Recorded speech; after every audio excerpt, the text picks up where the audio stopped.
राम भगत परहित निरत, पर दुख दुखी दयाल। भगत शिरोमणि भरत ते, जनि डर पहुँ सुरपाल। सियापति राम जय जय राम, मेरे प्रभु राम जय जय राम। सियापति राम जय जय राम। बोलिए सियावर रामचंद्र भगवान की जय, भेड़ वाली मैया की जय, गुरु भगवान की जय। जय जय श्री राधे श्याम।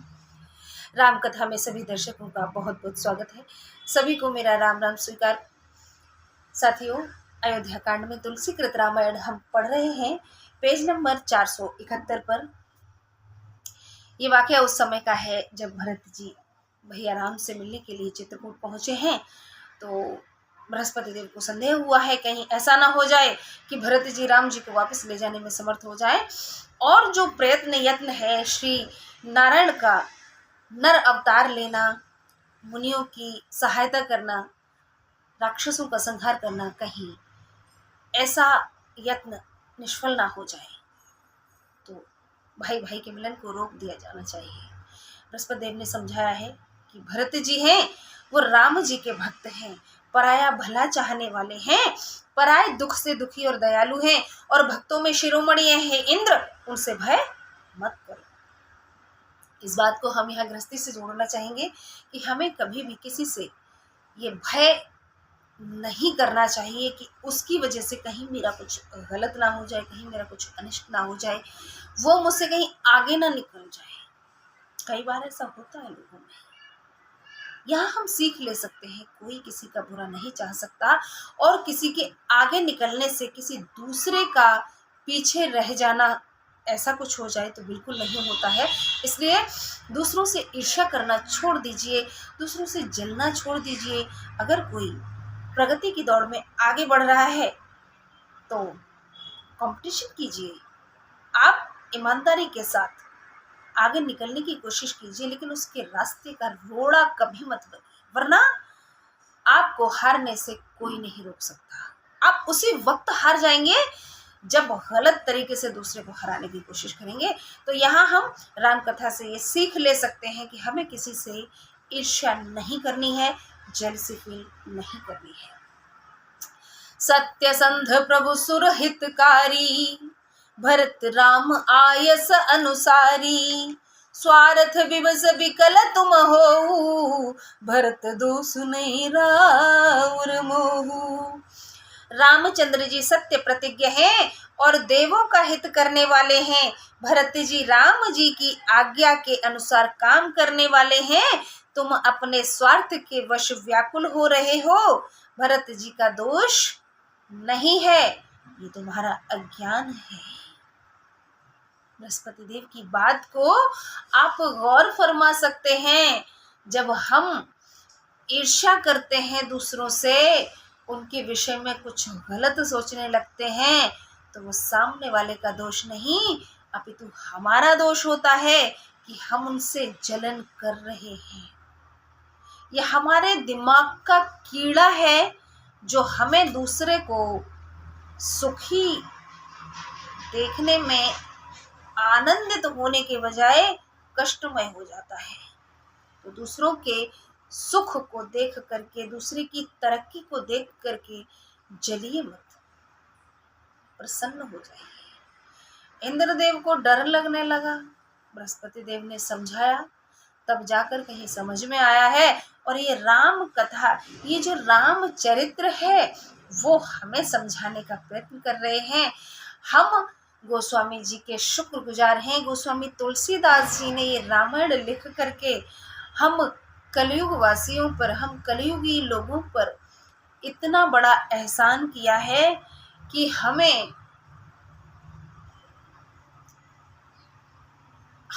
उनका शुक्रगुजार होना चाहिए कि जिनके कारण हमारा मार्गदर्शन हो रहा है।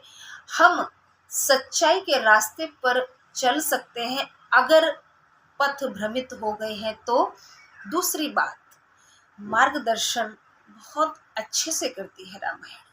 हर घर में रामायण होनी चाहिए, हर बच्चे को रामायण का अध्ययन करना चाहिए। हर नर और नारी को रामायण पढ़नी चाहिए। आपको जैसी भी पढ़ने आती है, रुक रुक कर, धीमे धीमे, अटक अटक कर ज़रूर पढ़िए। आप शुरू में बहुत अटकेंगे, हो सकता है एक लाइन पढ़ने में काफ़ी समय लग जाए, लेकिन जब रोज रोज पढ़ेंगे तो आदत हो जाएगी। जैसे किचन में काम करते करते, या खेत में काम करते करते, या ऑफिस में काम करते करते हम उस काम के आदी हो जाते हैं, अभ्यस्त हो जाते हैं, फिर वो काम हमें मुश्किल नहीं लगता। वैसे ही आप पढ़ना शुरू कर दीजिए।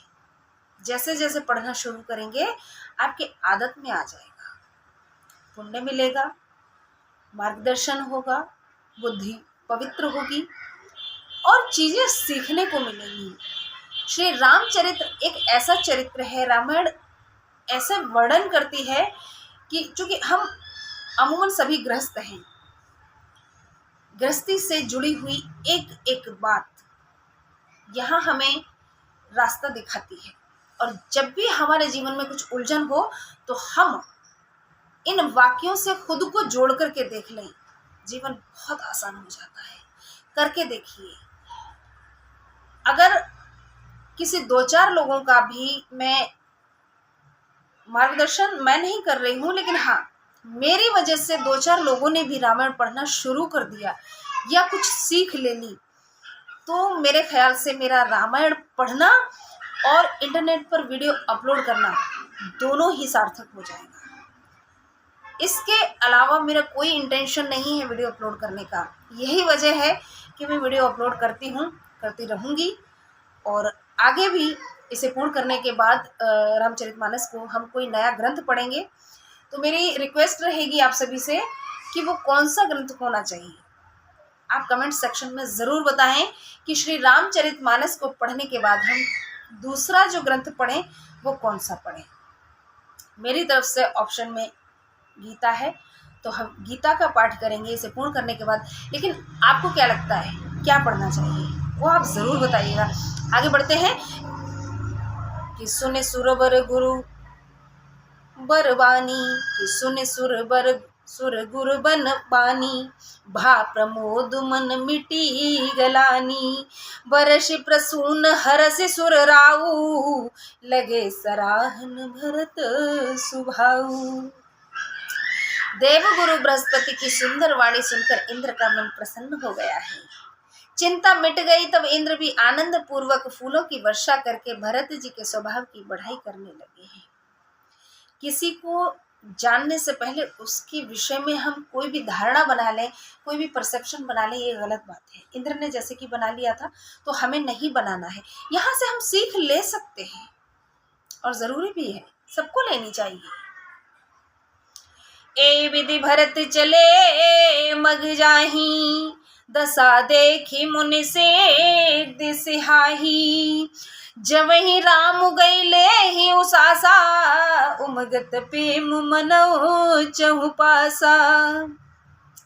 इस प्रकार भरत जी मार्ग में चले जा रहे हैं और उनकी दशा देखकर मुनि और सिद्ध जन प्रसन्न होते हैं। भरत जी जब राम कहकर लंबी सांस लेते हैं तब मानो चारों ओर प्रेम उमड़ पड़ता है। बोलिए सियावर रामचंद्र भगवान की जय। जय जय श्री राधे श्याम। के द्रवहि बचन सुने कोले सपसाना, पुरजन प्रेम न जाए बखाना, बीच वास कर जमु नहीं आए, निरखे नीरु लोचन जल छाए। उनके वचन सुनकर वज्र और पत्थर भी पिघल जाते हैं। अयोध्या वासियों का प्रेम बखाना नहीं जा सकता। बीच में मुकाम करके यमुना जी के तट पर आ पहुंचे। जल देख आंखों में आंसू भर आए। रघुवर बरन बिलो किवर, बारी समेत समाज, होत मगन बारि दे विरह, चढ़े विवेक जहाज। रामचंद्र जी के रंग का यमुना जी के सुंदर जल को देखकर समाज सहित भरत जी राम के वियोग में समुद्र में डूबते हुए विचार रूपी जहाज पर चढ़ गए। मैया यमुना का जल और भैया राम का रंग समान है। आज अश्रुधारा बह पड़ी है भैया भरत के नेत्रों से।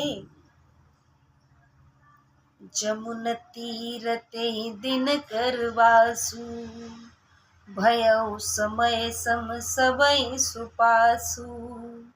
राते घाट घाट की तरनी, आई अगणित जाइन बरनी।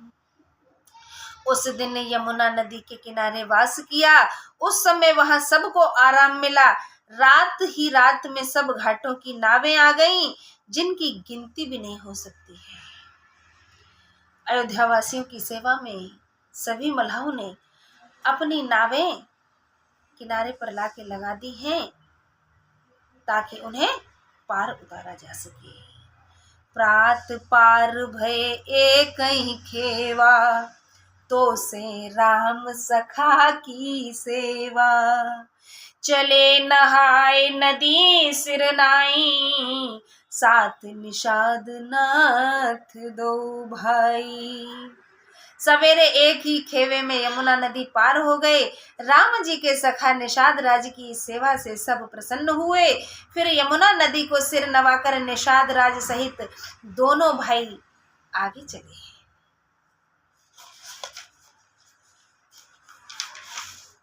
आगे मुनिवर बाहन आछे, राज समाज जाए सब पाछे।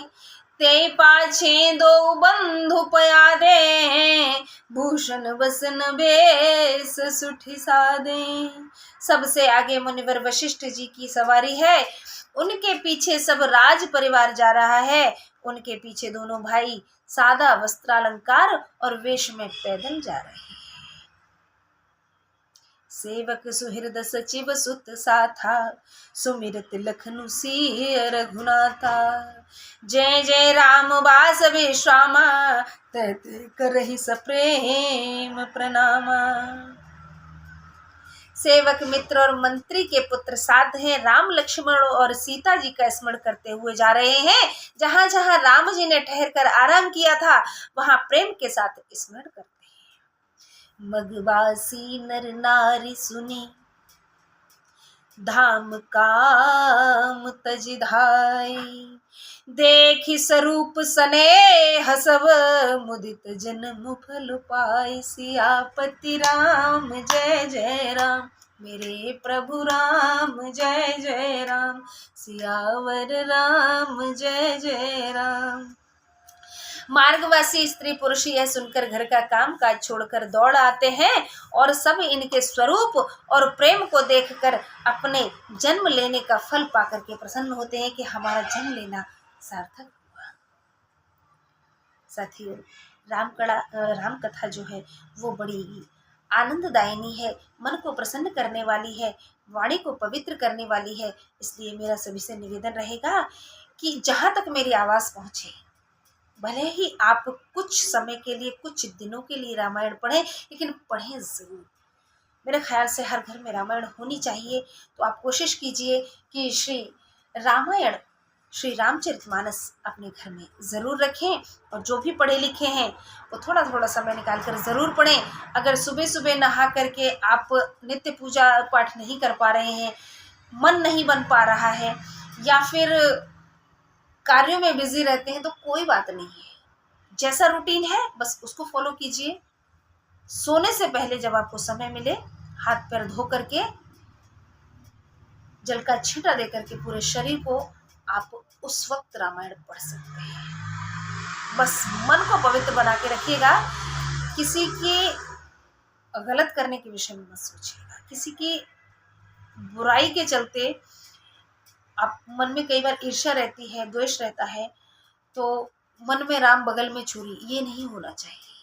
पवित्र मन से पढ़िएगा, इसका बहुत अच्छा फल भी मिलता है, मन भी पवित्र होता है और मुश्किलें भी आसान हो जाती हैं। इसी सद्विचार के साथ श्रद्धा यादव को अनुमति दीजिए, अगली कथा में फिर भेंट होगी। तब तक के लिए राम राम, जय श्री राधे श्याम, हर हर महादेव, हर हर गंगे।